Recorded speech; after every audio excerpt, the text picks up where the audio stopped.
Hello! So today we're going to be doing a quick flight down from Oakland International to Los Angeles International in Flight Simulator using the new Airbus A300-600 cargo variant from Builds. So we're going to go and follow a SimBrief flight plan which I generated a few minutes ago, and we're going to be following, you can see here, a basic straightforward route down the coast.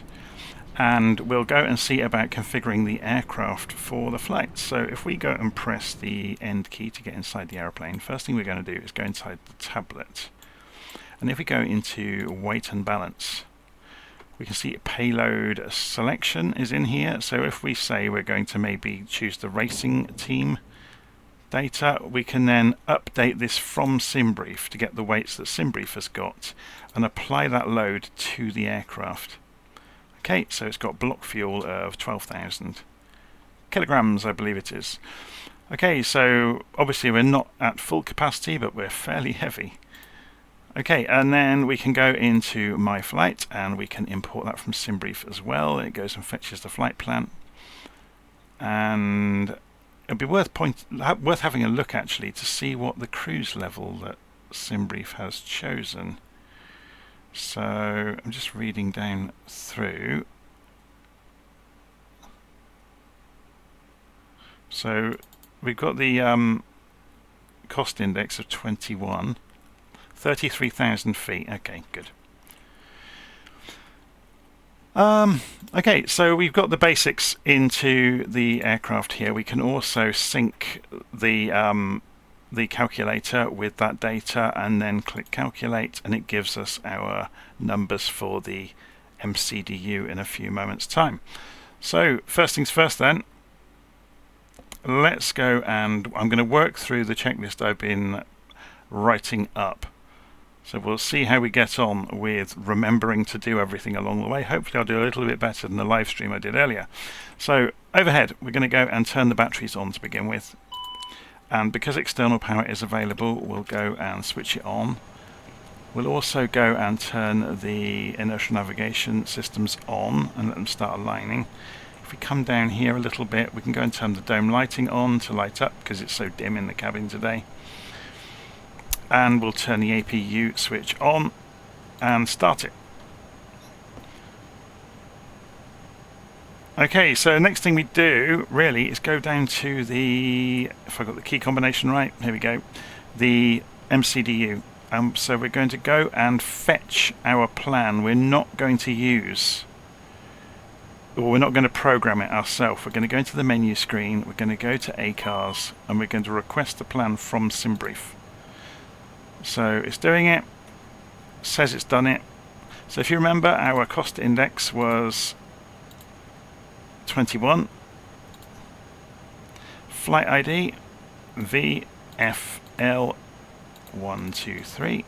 Why it doesn't pull that in from SimBrief, I'll never know. It's already got the flight level, which is great.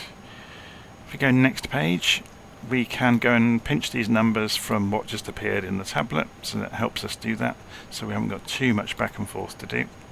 And this just loops around on the pages, so that's good. If we go and look on takeoff approach data, we can go and press Alt and, what was it, 6. I've got some pre-configured views for this aeroplane, so 154 and 163 knots. So if we go back to here, 154 and 163 knots. And the rest of it should be fairly straightforward stuff. So yeah, that's already all there. If we go into the flight plan itself, when you pull in from SimBrief, it doesn't give you the SID or the star, so we need to go and put the SID onto Oakland.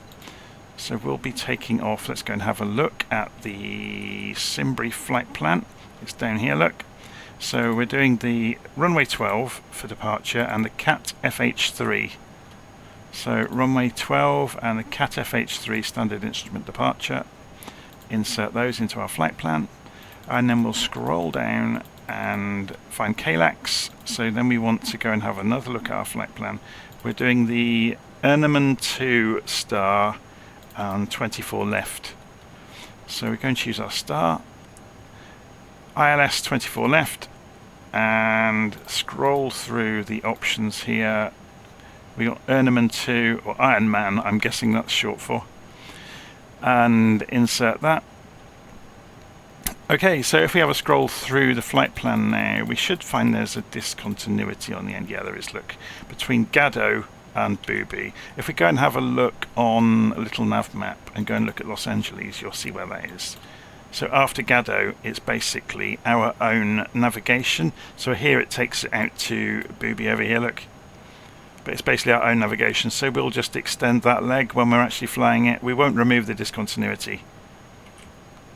And we should be good to go. Okay, so the flight plan looks good. We've done the performance data. So what's next? Let's go and go back overhead. Turn the no smoking signs to auto, seatbelts to on. Go further overhead, turn the ground control flight recorder to on. Strobes go to, whoops. Strobes go to auto. Beacon light is not on yet. We're not about to start the engines just yet. So nav logo to 1. We turn the ATS on and the pitch trim. These won't switch on unless the IRS system has aligned. And there you go, look, it hasn't aligned. So let's go and see what's going on with that. So if we go overhead and put status on, this says it has aligned. What we haven't done is come into here, gone to init, and select align IRS. Okay, that will solve it. So that's a good catch-all. If you ever get that happen, this will work now. So you're basically making the MCDU agree with the INS system when you align within the MCDU.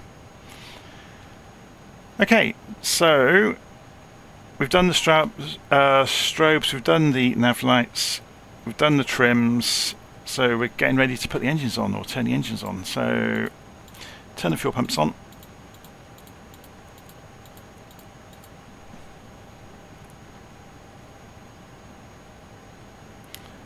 Window heaters can go on now, and the probe heats can also go on. And we can go and switch on the APU bleed.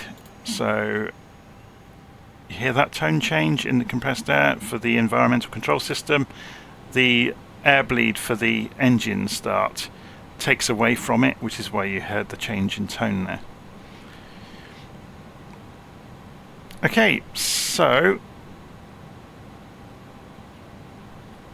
just coming down before we start the engines, we'll go and put the decision height on to -5. Calibrate the altimeters. We'll uncage the backup attitude indicator. We could set the landing field elevation if we want. It's 100 feet for Los Angeles. So APU is running, so the external power can come off. So the switch for that is up here. We can come back down to the tablet and go to the ground equipment and remove the ground power unit. Now we go and turn the beacon light on, because we're about to start the engines, but we'll do pushback first. Or do we need to? Actually no, we don't need to push back today. We're out on the parking area at Oakland. So we can start the engines. So to start the engines, we put the ignition system to system A, open the valve for start 2. That will start using compressed air to spin the engine up, so you'll see the N2, the gas turbine speed increase. When it gets to 20%, we can advance the fuel lever for engine number 2. So we're just watching the number increase over here. And advance. So this is very, very similar to the Airbus A310. There's a few little bits and pieces that are different. So when the engine has fired up, the start 2 button will change to say arm again, and then we can use start 1. I think you do them on this aircraft. I don't think you can do them on this aircraft simultaneously, because they're not electric starters, they're using compressed air, and obviously you'll be sharing out the compressed air between both engines if you try and do both at the same time. So N2 for engine number 1 is now coming up. So just to go through these gauges, you've got the fuel flow, the gas turbine speed, exhaust gas temperature, and the turbofan speed. So we need to advance the fuel for engine number 1.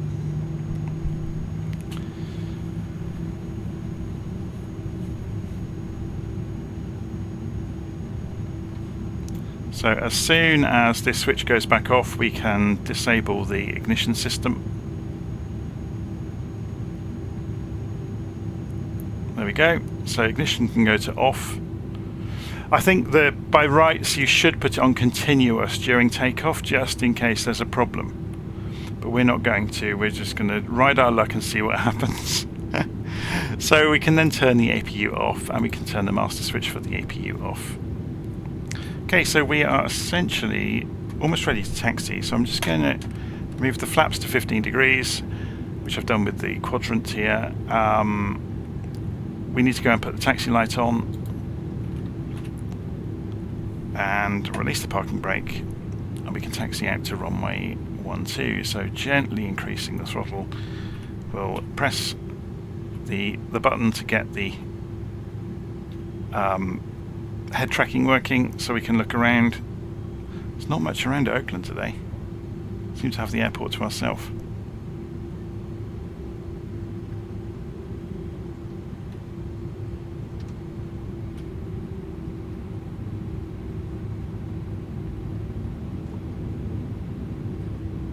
I'm going to sit up a little bit just so you can see the taxiway as much as helping myself see the taxiways.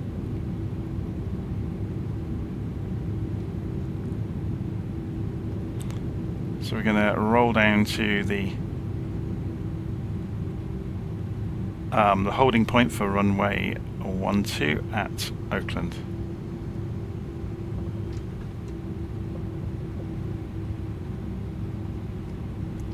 So while we're making our way there, I think the actual runway direction is 117 degrees, so we'll go and put that on our altitude selector. So I'm just going to take head tracking off for a moment so I can look one way while doing another thing. So there's 117. We'll set our altitude straight to 36,000 feet.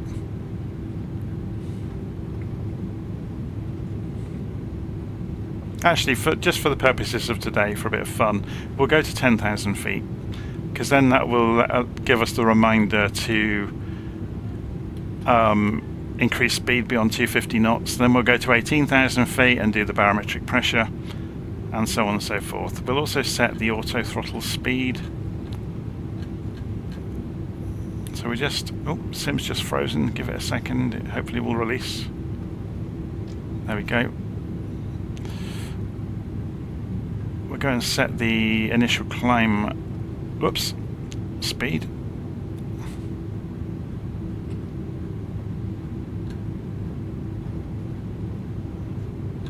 It's a straight out departure almost, so this should be straightforward. There we go, 220. So we should be able to, yeah, we can pre-select modes here. So we can pre-select nav mode. We should be able to pre-select level change. Just in case we need it, we'll also go and dial in the climb rate as a vertical speed in case we need to use it. We shouldn't need it.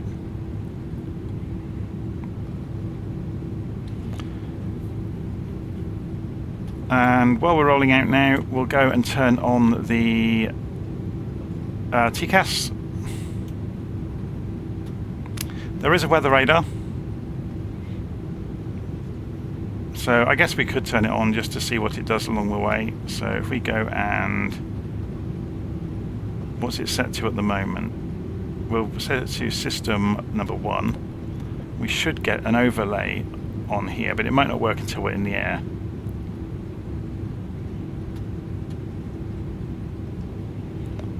So we're slowly getting that.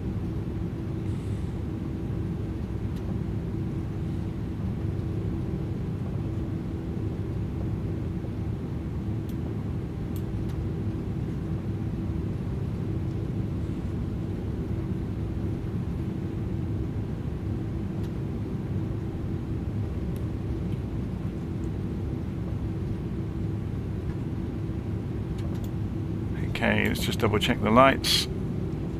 So we're still on taxi lights. We'll switch that to takeoff. We've got the thrust control system down here that's in toga by default. We'll switch that to auto as soon as we have taken off.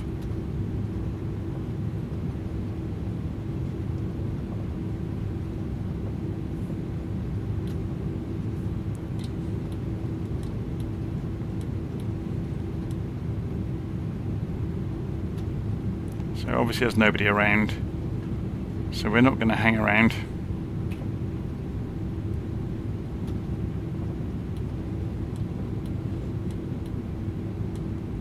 So let's get lined up, get those lights on, and then we'll get the show on the road.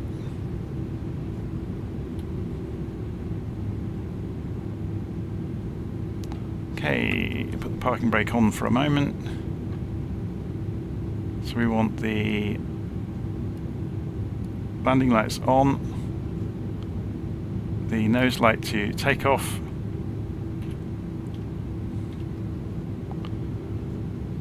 I'm going to turn the head tracking off just so we've got good visibility of the various switches. So I'll offset the view slightly. So come off the parking brake, just check the flaps are on 15 degrees, we're looking good. So full throttle. Watching the engine dials there to make sure they are increasing, and they are. And we're off and running.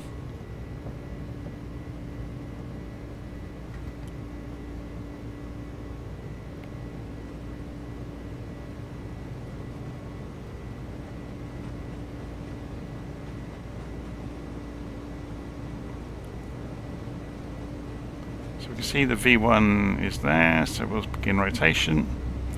And we're off the ground. Gear up. And auto throttle can come on, autopilot can come on, and we can start lifting the flaps.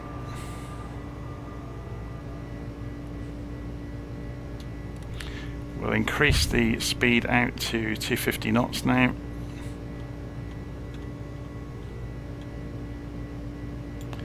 So the nose light can come off. We're initially aiming for 10,000 feet. Just have a look outside. You can see Oakland disappearing behind us. Should have a look from outside. It's going to be noisy.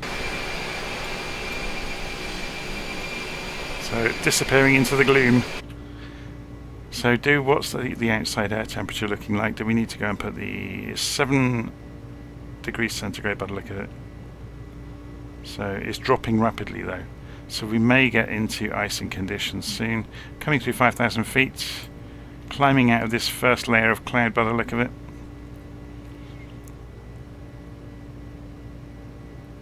- 6,000 feet.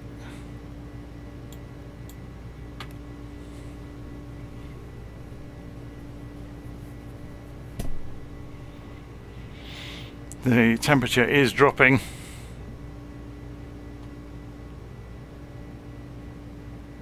7,000 feet.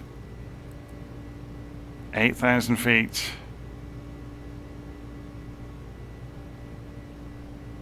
I wouldn't be surprised if we get an icing warning on the memo display any moment. 9,000 feet, and it's coming out of the climb for 10,000 feet. So what we can do at that point is instruct the aeroplane to go faster, and we'll also go for 18,000 with a level change to make that happen. We'll go out to 300 knots now. Whoops.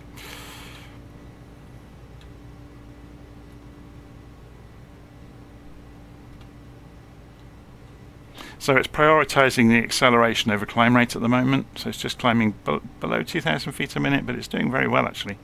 I'm surprised we haven't got any ice warnings at 0 now. And we're not far away from this cloud. So just in anticipation of that, we're going to go and put the anti-ice on.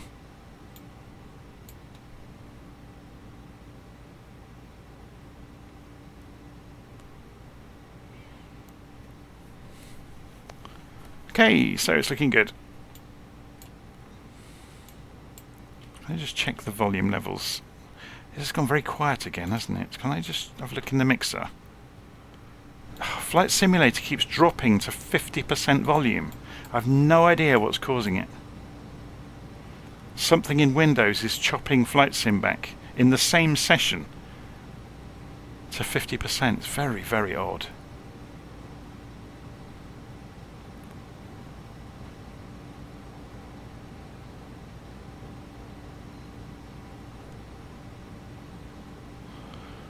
Okay, so we can see on the navigation display the next part of the route, and we can also see, actually, yeah, with zooming out you can see the weather radar is working. There's just not much for it to report in terms of actual cloud bursts, I guess. Coming up towards 18,000 soon, so we need to be aware of that. So all we really need to do, we can carry on straight through to 36, to be honest. If we select 36, the level change will continue on up. And as we come through 18, we will pull the knob at the bottom of the altimeter and adjust the backup altimeter.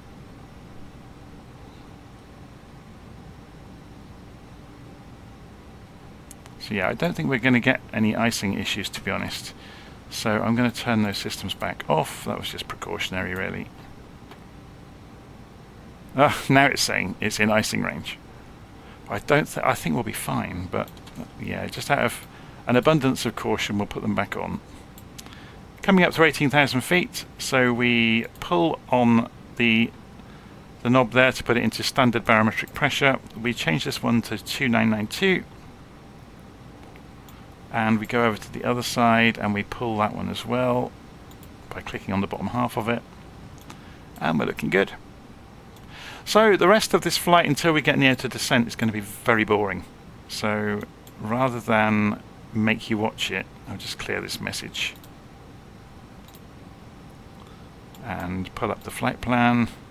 So yeah, the rest of it's going to be tremendously boring probably. Oh, as we came to 10,000 feet, we should have turned off the landing lights. We'll go do that.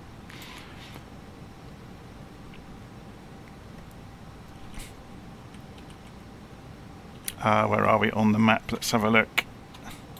So yeah, we've got quite some way to go. So I'm going to pause recording and I'll see you when we get a bit closer to the destination.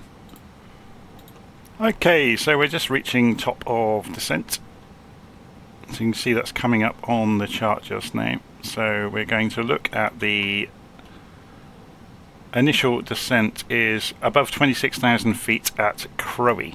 So we'll go for 26,000 feet and select it.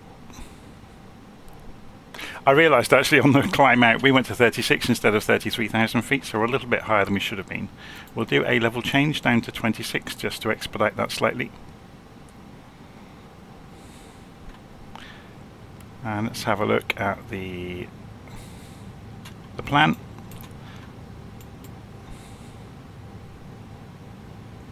So at this zoom range it hasn't got... It's interesting that Crowey is not mentioned. So the first... we got Crowey, mapped, and Medots. And the first one this mentions is Burgle, which is right down at the end.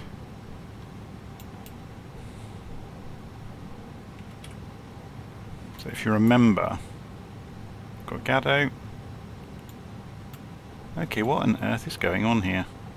Biking, Medots, Crowey.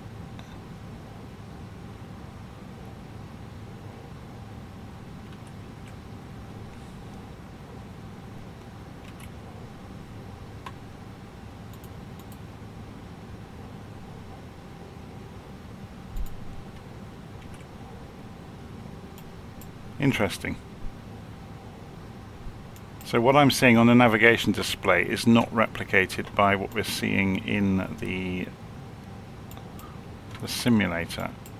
Oh, sorry, in the map, which is really odd.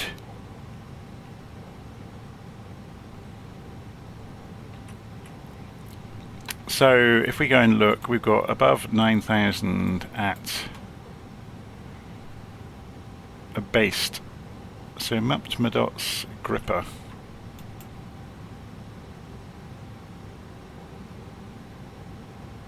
Iron Man 2.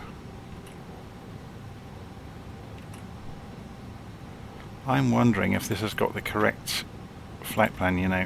So I'm just going to loop through and have another look at it.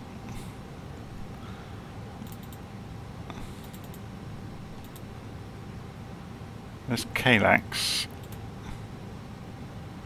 Star, Iron Man 2. But it differs enormously. Oh, I wonder if this aeroplane has its own navigation database. If we can do this while the sim is running, let's go and have a quick look. So if we go to Navigraph and run Navigraph Hub, no, the aircraft is not listed as a separate aircraft.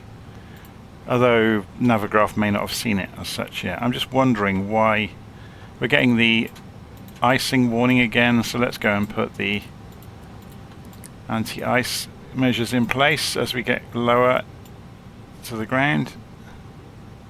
It's minus 37 at the moment, so coming down to 26,000 feet.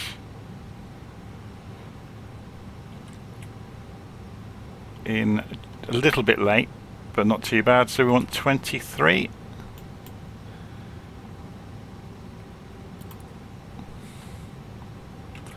So there's the Iron Man waypoint, so between 12 and 16,000 feet to Iron Man. So if we continue on down for 12, by the time we get to Iron Man, that would work out nicely for us. So you can see the green marker there. So if we use the spoilers as well to expedite descent,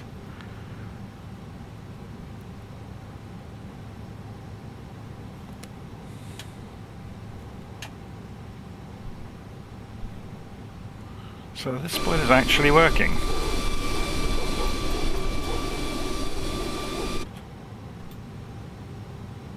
We appear to have a control issue. This would explain a lot. I'm going to pull the controller for a moment and plug it back in.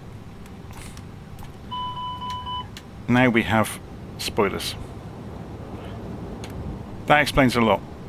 So the USB controllers in Flight Simulator strike yet again.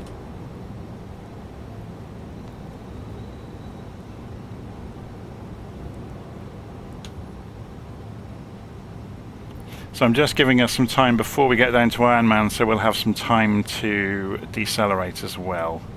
Because when we come down to 10,000 feet, let's go and have a look at this in Navigraph actually. We've got a few moments on the way down in towards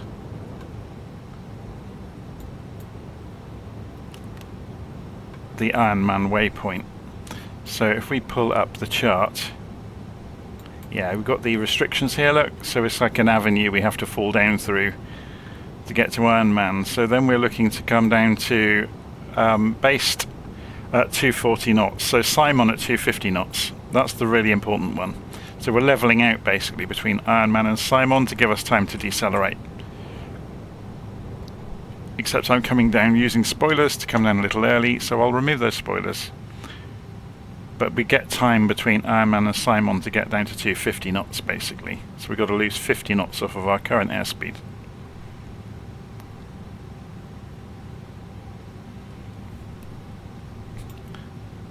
We never get to look outside while we're looking at all this stuff, do we? And look at the scenery, it's just stunning. Absolutely stunning. And yet here we are obsessing over the instruments. So let's go and put the head tracking on for a moment and have a look outside. I mean, that's just amazing, isn't it? Absolutely brilliant. Is it the same out the co-pilot side? Should we scoot across and have a look? The rendering of these hills in California is just brilliant, isn't it? Especially with the live weather.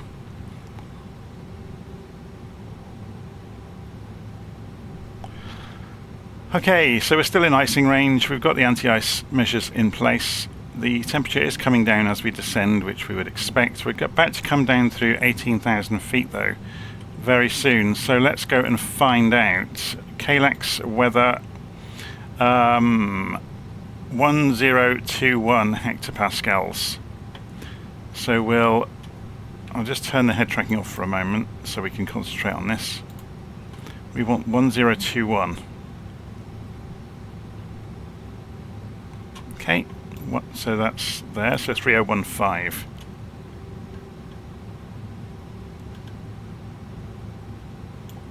And do the same on this side.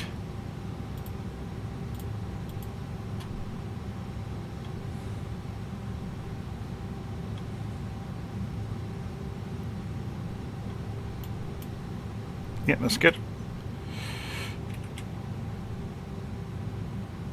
Or 3017 it's showing here. So just to be ultra correct about this, let's just tweak that slightly. Obviously that's not making a difference to the hectopascals because it's a finer range on inches than hectopascals.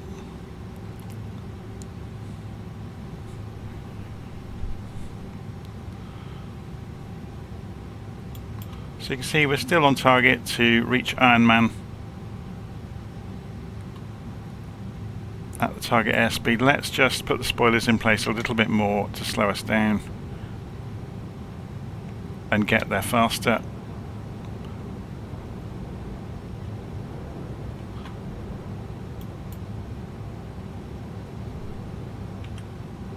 So looking at the restrictions here, we need to be Ironman.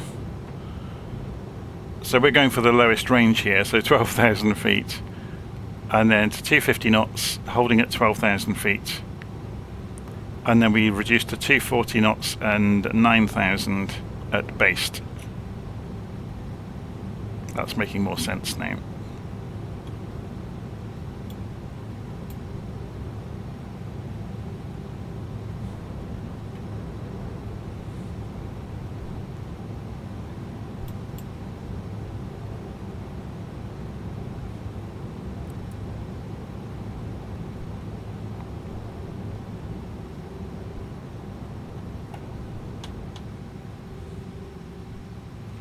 So here comes 12,000 feet.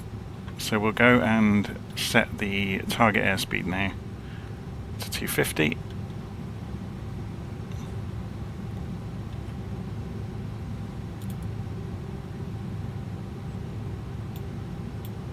So you can see the speed is coming off.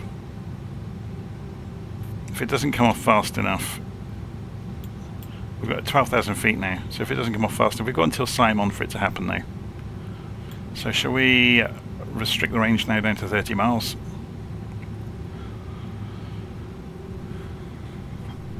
And we're looking good. So we'll also prepare for this leg here. So you can't see it very clearly on here. This is where one of the things that LittleNavMap's actually quite good at. So we can see 252 degrees was the runway direction.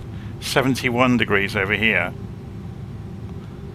So if we continue 71 degrees, so what we'll do is prepare our heading bug now for 71 degrees.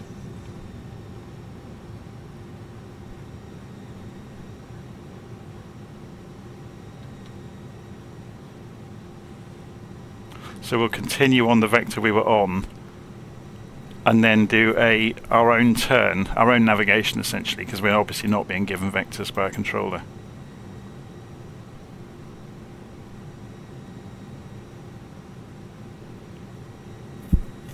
So the ice warning has gone away now, so we can go and turn off the ice measures. We're at -1 centigrade though, which is a bit scary, especially considering this cloud over the city. So you can see there's where we're going to be flying in a moment. That looks amazing, doesn't it? That's like a photograph. That's ridiculous. Okay, but we need to focus. So we're down to 250 knots. So we want to be down to 9,000 feet for based, so we'll go and dial in 9,000. So we'll just go and remind ourselves of what the chart looks like. So then we can go to 8,000 for juice. We want to be 6,000 basically by the time we get to Ghetto. Yeah, so, or 6,000 for Dodger, which is over here.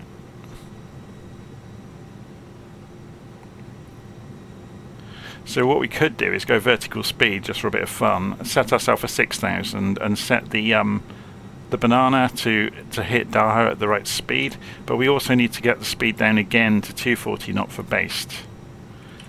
And then, yeah, 210 for Cliffy. But we'll be coming down so gently, that's not going to be a problem.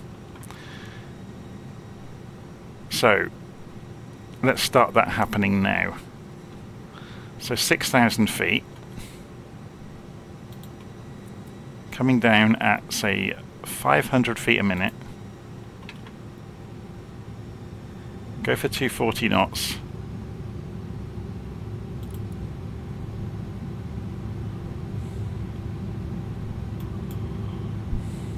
Is that enough? Let's go for 1,000 feet a minute. I'm just watching for the green banana to appear.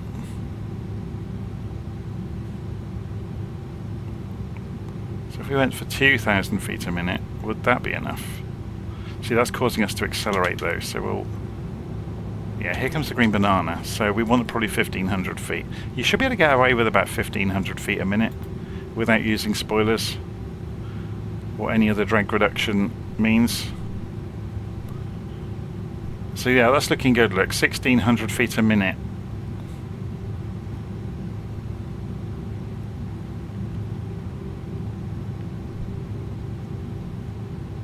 Without using any spoilers, and we are on idle though.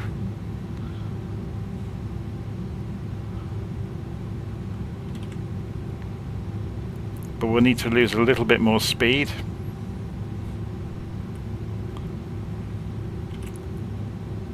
Okay, so the other thing we need to do while we're waiting for that descent to happen is go and check the ILS frequency. So we want 111.7 and 251 degrees. So we want 111, whoops, 0.7 and 251 degrees.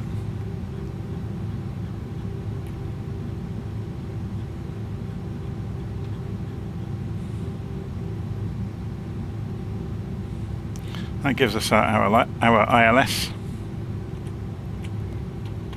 So we're just making the turn there at based. The aircraft is not slowing down, so we're going to help it.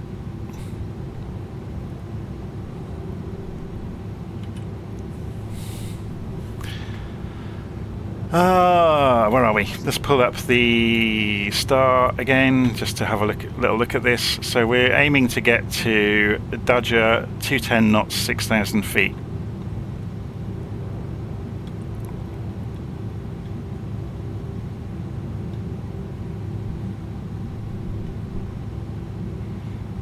So we'll reduce range on this again. There's Dodger coming.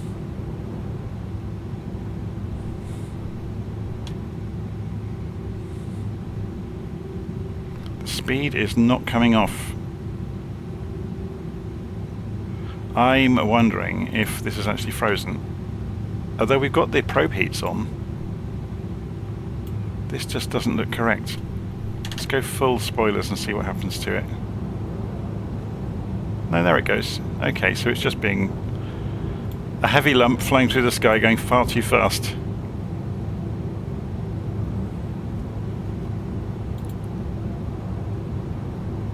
So there's the line, the target airspeed. It's just having a job reaching it. But this is just knowledge of the aircraft really, and knowing what you can get away with in the airframe. So we should be able to start to extend flaps now, which will give us an extra bit of drag. We're below 10,000 feet as well, so the landing lights can come on, he says, famous last words.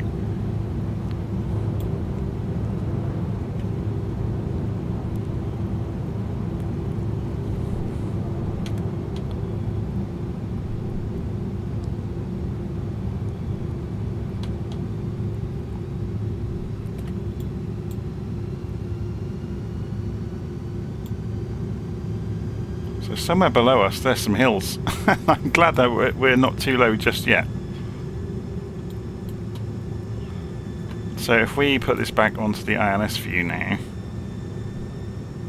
and we can see on LittleNavMap actually, yeah, there's actually we're over the plane.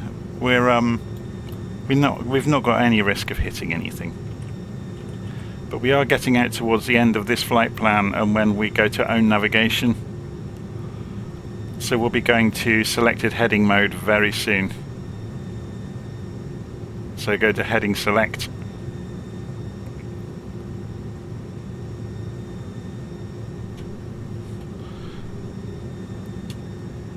So flaps 2.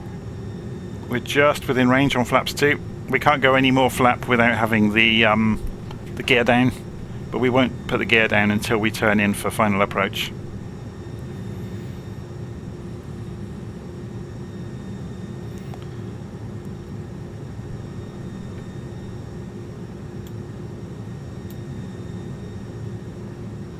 So shall we look from outside?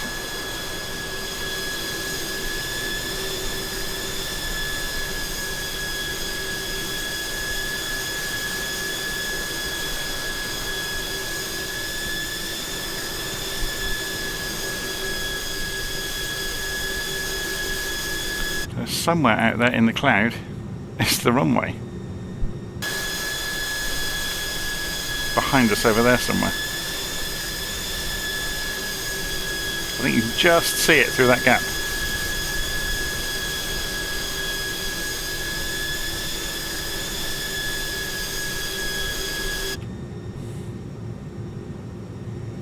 Okay, so this line obviously carries on perpetually now, so what we'll do is go heading select now.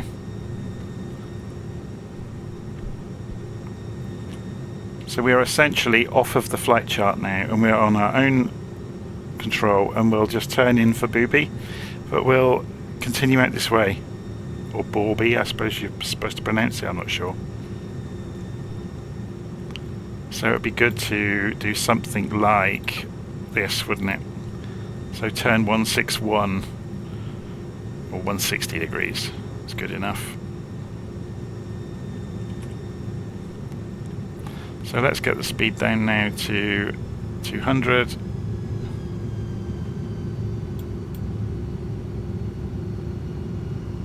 And we also need to be down to 2,200 feet by the time we get to Borby. So we'll do that now. So if we go, click the top half of that, select that, and it do a level change automatically.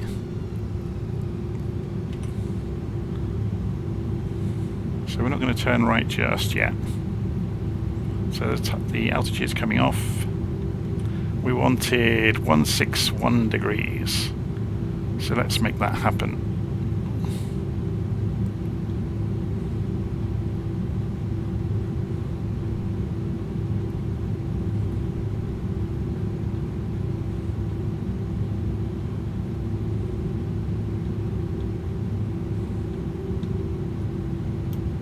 Okay, so we're coming in now towards Borby,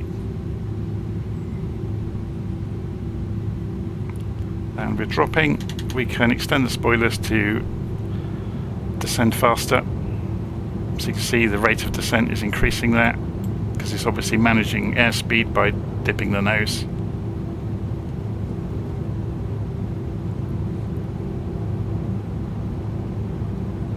You can see we're coming down underneath the ILS beam now, which is great.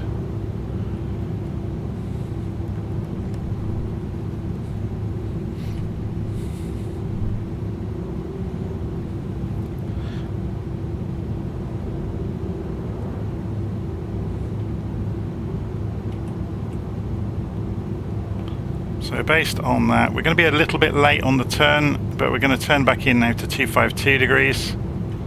So based on what we did last time, we're going to start the turn now.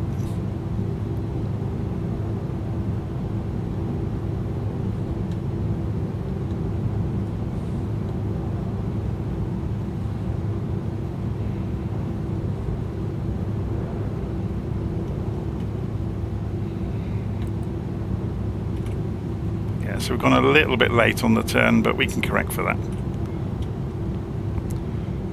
and we're below the ILS beam, which is the important thing. We'll slow us down again. We'll let this finish manoeuvring. You can see the runway there. We'll switch this over to ILS, so we'll get the localizer and... So let me take control now.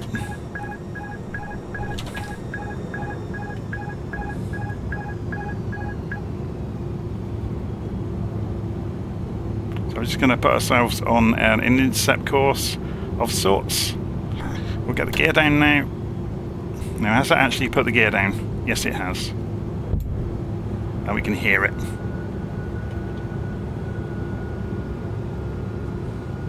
So here comes the localizer. And we'll level us out until we meet the glide slope now.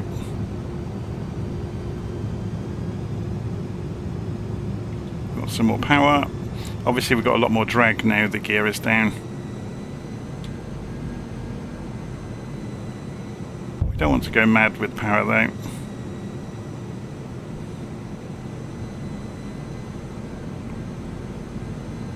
Okay, we're turned slightly away from the runway. Let's go back. Here comes the glide slope. Let's trim the nose out slightly.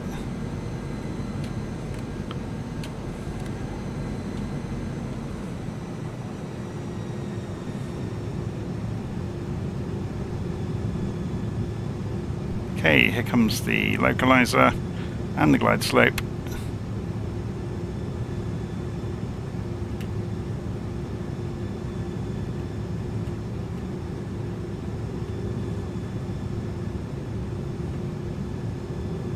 We should hopefully see a runway ahead of us very soon.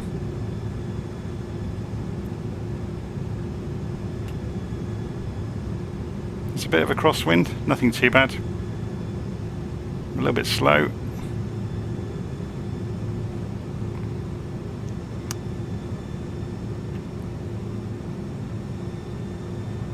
Off to the right.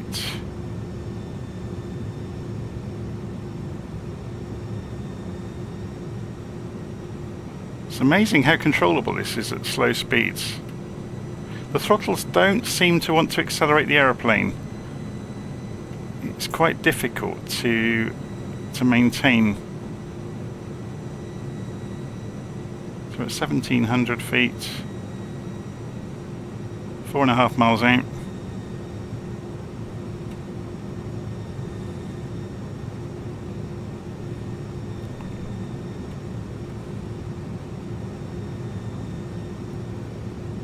Yeah, we're drifting off to the right.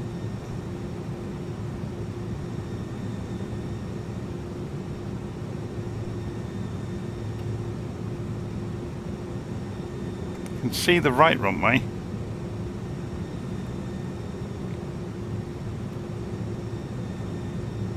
Gone a little bit high, so we're just dropping back down onto the ILS beam. I'm a little bit worried that we still haven't seen the runway, because we can see the other one.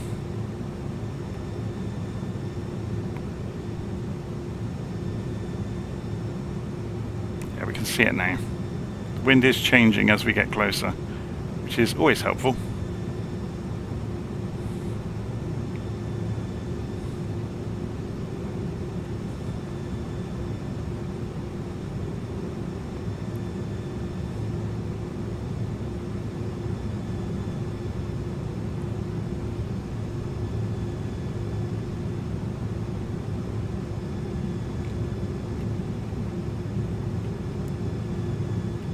A little bit high. 400.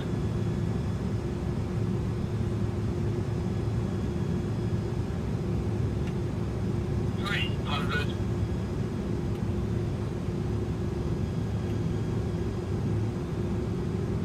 200.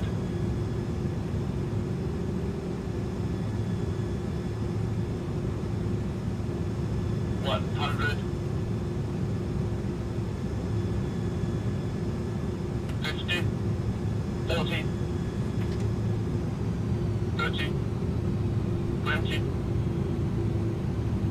10, 5. That wasn't put off at all, was it, with that aircraft in front of us getting up to his hijinks? So there's reversers.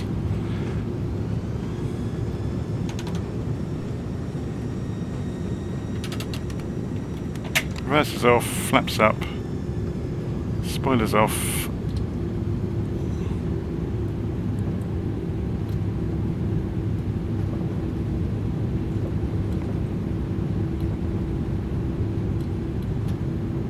Off the high-speed exit, slow down, sit back down,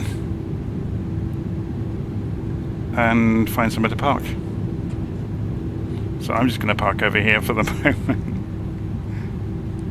It's funny, isn't it? Every time you go anywhere with multiplayer on, you're going to meet lunatics.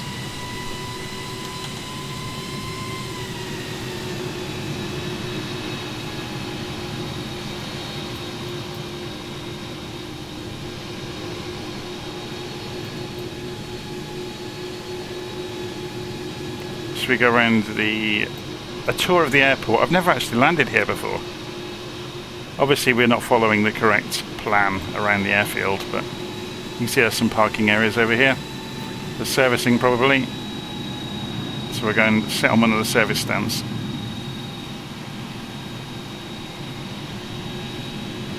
So this is the stock Los Angeles International. Yeah, there's still an idiot doing aerobatics over the airport, but we'll leave them to it. I won't turn labels on and name and shame them.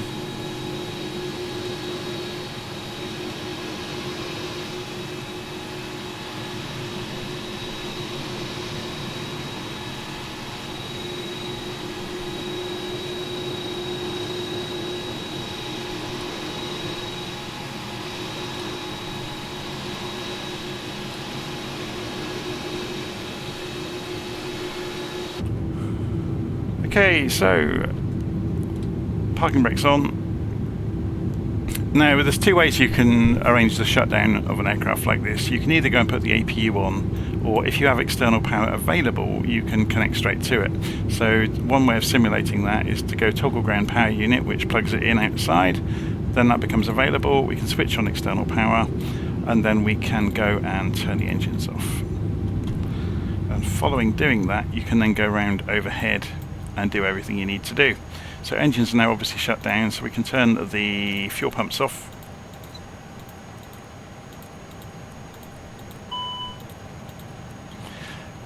We can also...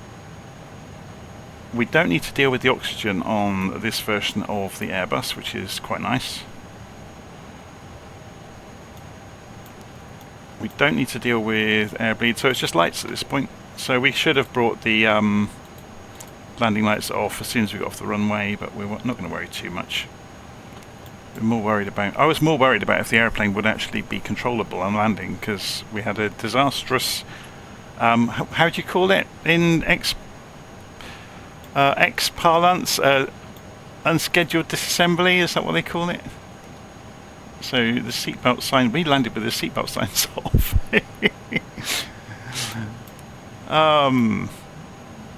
There we go.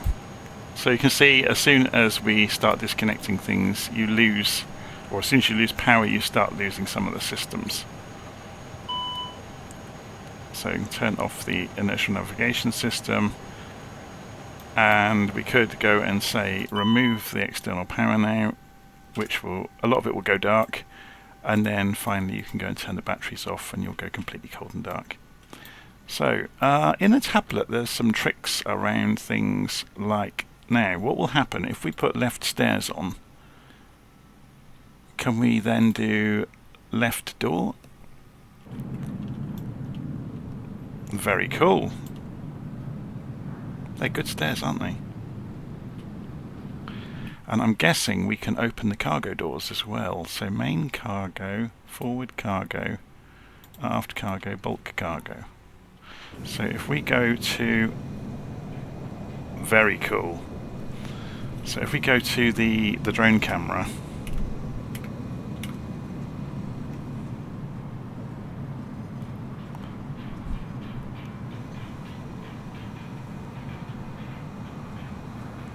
we can see those cars that we were carrying. Whoops. So they have actually modelled the insides really nicely, haven't they? With all the rolling system, with the pallets. It's very good.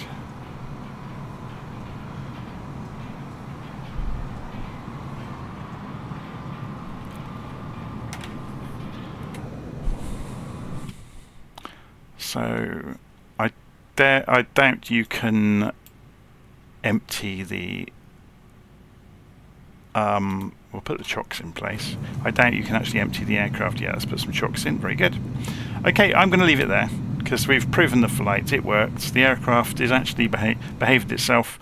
When I managed to make the aircraft completely go wrong earlier, I was absolutely putting it through the ringer with reprogramming things into the MCDU. So this was actually quite a good confidence booster that the plane does behave itself.